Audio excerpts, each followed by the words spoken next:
UPSC ने CAPF AC 2025 में कर दिया है बड़ा बदलाव। ये क्या है बड़ा बदलाव, आइए जानते हैं डिटेल में।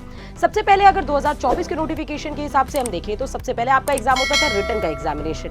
रिटन के एग्जामिनेशन में 2 एग्जामिनेशन होते थे, पेपर 1 और पेपर 2, जहां पेपर 1 क्वालिफाई करने के बाद ही आपका पेपर 2 चेक होता था। पेपर 2 में भी 50% मार्क्स एक्यूरेटली आपको लाने होते थे और फिर बनती थी कंबाइंड मेरिट लिस्ट।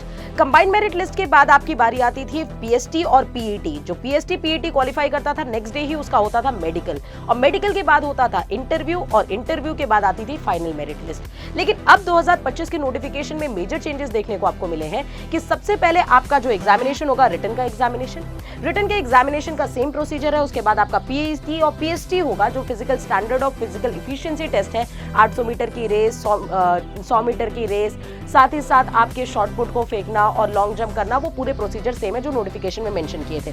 लेकिन इस बार जो मेजर चेंजेस आया है वो ये है कि सबसे पहले आपका होगा इंटरव्यू और इंटरव्यू के बाद होगा आपका मेडिकल। यानी इस चीज को स्विच कर दिया गया है। पहले मेडिकल होता था फिर इंटरव्यू होता था, लेकिन अब 2025 में बच्चों को पहले इंटरव्यू देने का मौका मिलेगा, उसके बाद मेडिकल देने का मौका मिलेगा। इससे काफी ज्यादा फायदा देखने को मिलेगा, काफी ज्यादा अच्छे चेंजेस यहाँ पे किए गए हैं। इस वजह से कि जिसका वेट ज्यादा है या फिर जिसको भी अपनी बॉडी में कुछ भी रेक्टिफिकेशन करवाना है उसके लिए प्रॉपर टाइमिंग मिल जाएगा, और साथ ही साथ कई सारे बच्चों को इंटरव्यू देने का भी मौका मिलेगा।